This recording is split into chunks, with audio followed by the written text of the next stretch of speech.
How's it going, guys? I am Folkerman, your local brick build historian, with another episode of Brick Build History. Today I'm keeping it with I guess you could say, the topic of aircraft that I see in my personal life. And another one that I saw, I just did the F-35, but another one I see all the time is the Sikorsky MH-60S Seahawk, brought to you by Brickmania. So this is one that I've seen so many times, and as soon as Brickmania was releasing this, I knew I had to get one. Mostly to see how realistic it is, and because as much as I am not a big fan of helicopters, the Seahawk is actually one that I do quite enjoy to see on the flight deck of the carrier, and it's also used in a lot of other places, which I'll get to in a moment. But first, let's take a look at the kit and see exactly how Dan Siskin built this beauty of a helicopter. So, of course, the very first thing I always look at is the box. So you have a nice colored 3/4 profile view here of the aircraft. You have the features shown, like all these prints, which is very cool, and I'll get to in the review. The missiles and all that. On the top here, you have Sikorsky MH-60 Sierra Seahawk multi-mission maritime helicopter with 1,360 Lego brick arm and Brickmania elements and 6 custom minifigs. On the bottom here, you have Sikorsky, a Lockheed Martin company, and that's because this is officially licensed by Sikorsky. An original design by Daniel Siskin. On the manufacturing plate, you have all the same information. BKM kit 8026, skill level 4 out of 5.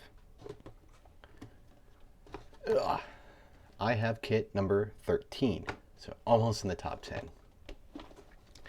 And then on the back, you have this cool forward view and a monochromatic image of the aircraft. And whew, that looks very menacing. And here's the aircraft itself. So right now I have it in the configuration I see it most of the time, which is the folded configuration, which I'll get to about here soon. And of course, the most famous part of this kit, which everyone absolutely loved, and so do I, is the amount of minifigures and the quality of minifigures in this kit. Now, of course, the one everyone is very aware of and is one of the more popular is the Sark, which is a corpsman, which is basically like a kind of like a medic in the naval terms. They're the guys who basically tell us to take Tylenol and change our socks and make sure we stay hydrated. But there are a few that do more cooler jobs. They have what's called FMF, which basically means that they go with the Marines. And then there's the Sarks, which these guys are basically like the spec ops for corpsmen. And you see he has like all of his medical gear, like the scissors on his torso. He's got this cool camo. He's got the stunner shades with the American flag. He's got this really cool printed fast helmet, which I really like. And he's got a Scar. I don't know if it's the Scar H or the Scar L, which is a gun made by FN, Fabrique Nationale, in Estelle. It's a Belgian of origination. And he's got like a red dot or a hollow sight on there. And it's like 360 degrees printing. And this dude is really cool. And no, I will not sell him to anyone because I love looking at him. And then the other one is this rescue diver. He's got these printed, like to make a boxy more look on the goggles. He's got all this gear on him, reflective tape around him. Just a really, really cool little dude. Not really flashy and colorful like the Sark, but I mean, he's still cool nonetheless. Move those guys off to the side, refocus, and let's take a look at the helicopter itself. Now, I already have the aircrew in there, and I am too lazy to take them back out. But the good thing is, if I can do this without making myself like a fool. Whoops. Do that for now. Is that the door opens to allow you to look inside. Now there's really cool printed details on the door there, so you can see all the control panels and all that. The pilots have the brown boots because officers and chiefs, E7 and above, they wear brown boots, and the lower enlisted, E6 and below, all wear black boots. So the way you can tell the difference between an officer and a regular person, you can look at their boots. Close the door there. It's got the printed rescue on there, which is pointing out a handle to basically take the door off.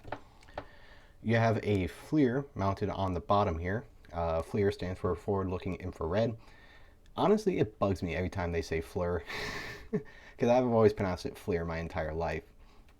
And then in front here is basically like a bunch of avionics systems and all that, general aviation stuff.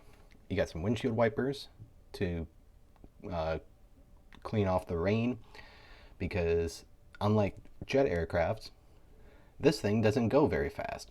So you need windshield wipers to get all the rain off.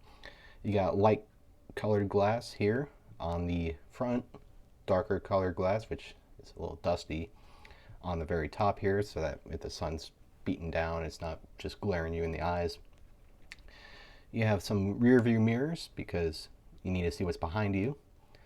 You have some pitot static tubes on the top here, represented with the minifigure arms, and some other like tubes and sensors down here. You got a forward main landing gear on both sides that are fixed in place. They do not move at all.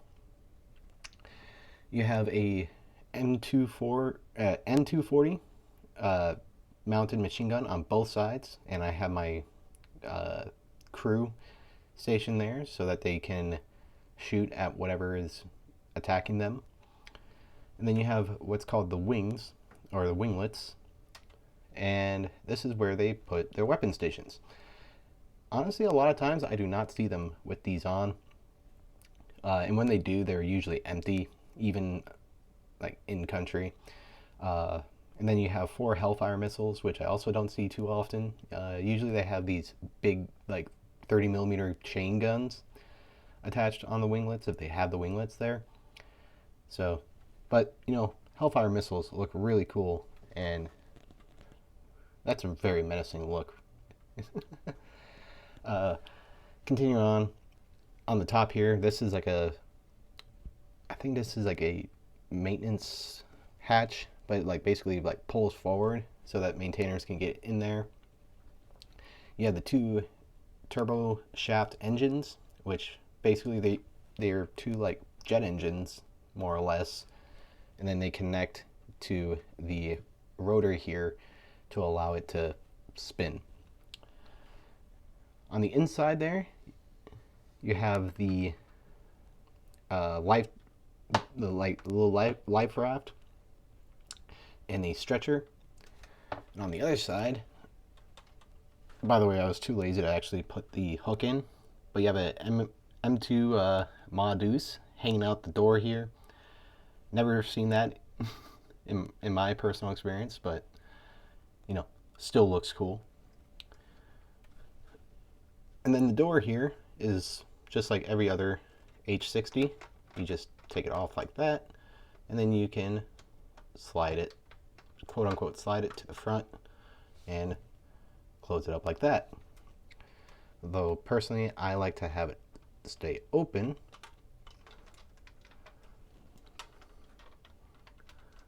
like that, so you can see the inside, and that's how they usually have it. You got the star and bar here, the squadron logo over here, and I chose HSC-26. HSC is basically helicopter sea combat, I believe. I want to say. Basically, they're like your general use helicopters. You got chaff and flare dispensers back here, which are lovely, or printed lovely. Although there's a lot fewer holes. Usually it's got like, I think a total of 64 per chaff bucket, I want to say. Yeah, I think it's 64 per chaff bucket, and this one's only got 12. But there's only so much you can do printing on Lego. Then you have the Navy, which with the squadron logo there. And then on the tail rotor, you have the danger, keep away, a sensor for the radar warning. Oh, put it in frame. Danger, keep away from the tail rotor, the sensor for the radar warning, and then the CAG that the aircraft belongs to. And then the stabilizer folds down and it can go up and down like the real helicopter.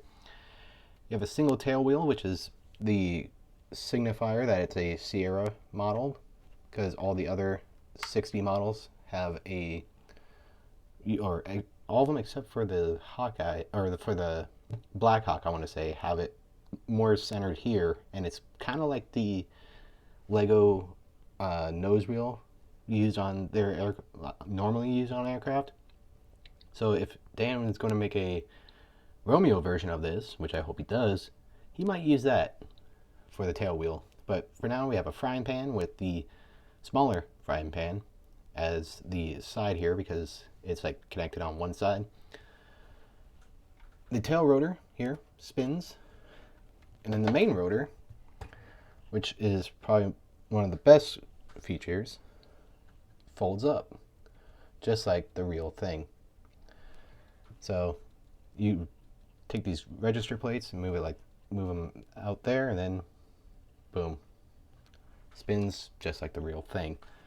Then it folds right up.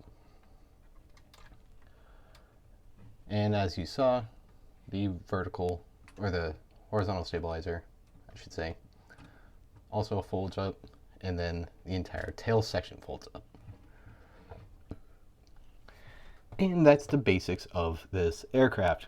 There's a lot of cool features in here, and I think probably the fact that I had the Black Hawk first, I was able to easily make this one really quickly, because a lot of the techniques are transferred between the Black Hawk and this, because they're basically the same aircraft, just slightly different. Especially the top rotor portion here is slightly different between the Black Hawk and the Seahawk, which, I mean, that's how it is in real life. And the amount of printed parts on here is absolutely awesome. From this little navy tile to the star and bar, the jet intake danger on this plate here, this window plate here, the rescue here, the FLIR pod, chaff and flare, even the sides of these, because this is all blacked out, probably to reduce the signature of the jet engine, and it's probably going to get blackened anyway, so why not black it to begin with. Just a lot of cool features on here that I absolutely love, and honestly, I like this over the Black Hawk, in my personal opinion, because like all the printed pieces on it, and it's a lot easier to do, because the Black Hawk with all the black pieces on there was difficult to kind of understand, but this thing, no problems whatsoever. And I see this all the time. Anytime I'm on the carrier, I see this all the time. And in fact, I actually showed someone who works on these the picture of this, and he immediately wanted to buy one. So I think that's a pretty good sign that Stan did a pretty good job with this. Uh, Not really much left I can say about the kit other than going into the history. So this one is going a lot longer than planned, but luckily the history is not really too big. So the MH-60 Sierra is part of the S-70 or the H-60 family, made by Sikorsky. Sikorsky has been doing a lot of helicopters ever since helicopters really became a big thing, from like the 1950s and 60s. Sikorsky has been probably one of the forefront leaders of helicopter development. It's them and Bell are really the two that I think of whenever I think of helicopter manufacturers. And although the S-70 or H-60 family has been around for a long time, the Seahawk version was not introduced until 1984, and that was the the SH-60s as they called them there then, and they started calling them MH-60s with the Romeo and Sierra versions, maybe just Sierra. I don't know. Don't quote me on that. But in 1984 was whenever the Seahawk itself was introduced, being just the Navy version of the Hawk family. And the Sierra wasn't introduced until 2000. It was more modern with more sensors and more capabilities than the original Seahawks.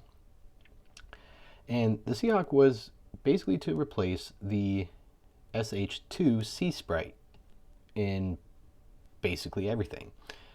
It eventually would also replace the Sea Stallion, the Sea Knight, and basically every other aircraft used by the Navy, so that this is basically one of the only aircraft that the Navy used today.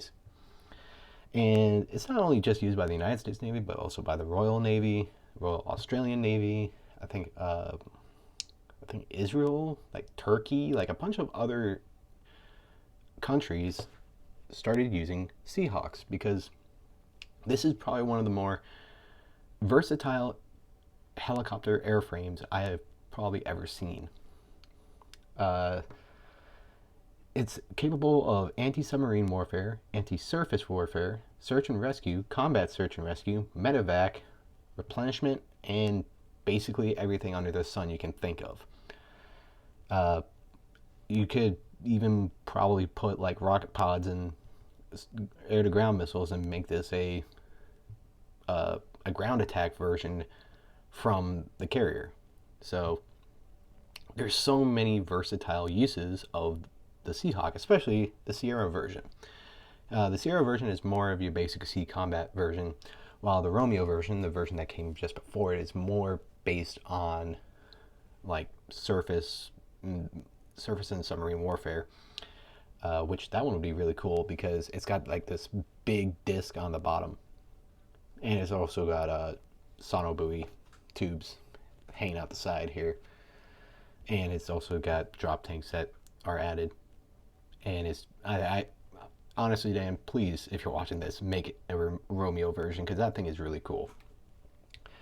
This would be used on basically everything that the Navy has: destroyers, cruisers, maybe cruisers, I think, aircraft carriers, amphibious assault ships, so like LHDs and LSDs.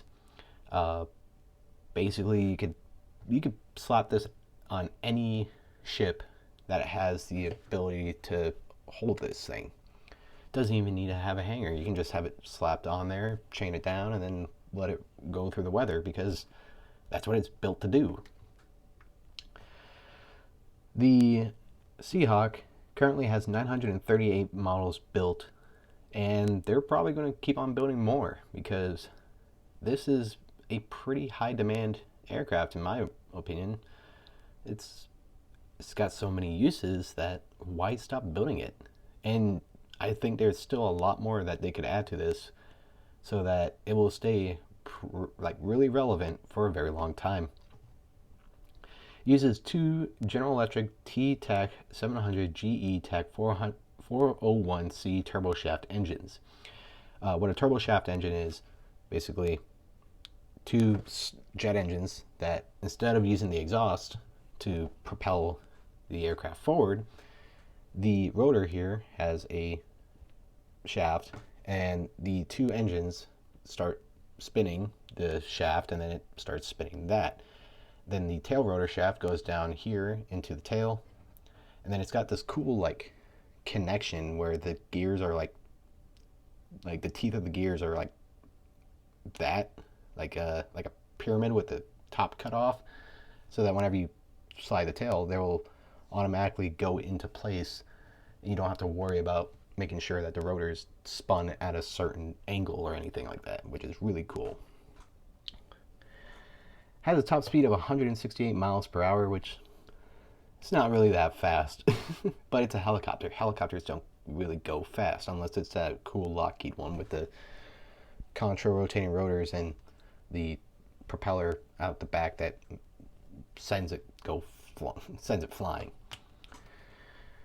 It has a range of about 450 nautical miles with internal fuel tanks. A lot of them have an added internal fuel tank in the back there to allow even more range, especially with being a naval helicopter. It's very important, and can carry about 6,000 pounds of ordnance or cargo.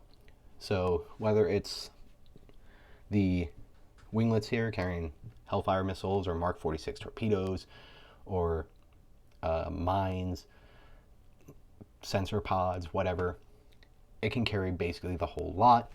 And then on the bottom, which I really didn't show off, it has this right here, which is a little door in here, like right there in the center, and that would be used for dropping a hook, and it'd be used for replenishment. The Navy does a lot of replenishment at sea, meaning that a kind of like a cargo ship will come alongside and then send all the goods, food, supplies, and all that from ship to ship. The main proponent of that is the Seahawk. During the carrier, I kind of just sit back and relax because my jets aren't flying. Seahawks, though, they don't get a day off, and they're constantly going back and forth carrying tons and tons and tons of useful supplies and food, especially mail, and just they just don't stop working. And it's really just a cool overall helicopter. I don't think there's really another helicopter that's as versatile as the H-60 family is. Because this thing, you have the Seahawk, the Navy version, you have the Black Hawk, the Spec Ops version. Like, don't really think, you have the Pave Hawk, which is like the cool beefed up version. I don't really think there's another helicopter that's as versatile as the H-60 family. And like this thing, whether it's shooting at the bad guys or picking up the good guys, without a doubt, the Navy would be a lot worse without the Seahawk. So with that said, thank you for listening to my ramblings about this really cool helicopter. If you like these kind of videos, go ahead and subscribe and join the at least 160 of you that decided that I'm worthy of it. If you like the video, hit a like. It just makes me feel good, really. I'm not getting paid for this or anything, so the like button is kind of just a feel good thing for me. And comment whatever you wanna. If you want to see another helicopter or plane. I mean, I still have the Ka-52. If that's something you guys want to see. And just let me know if I, like, say, messed up a fact or messed up something in the history or something like that, or if there's something you want to know more about, just slap it down in the comments. Just have some fun down there. But with that said, I've rambled on for too long. I have been Folkerman, and let's continue to build history.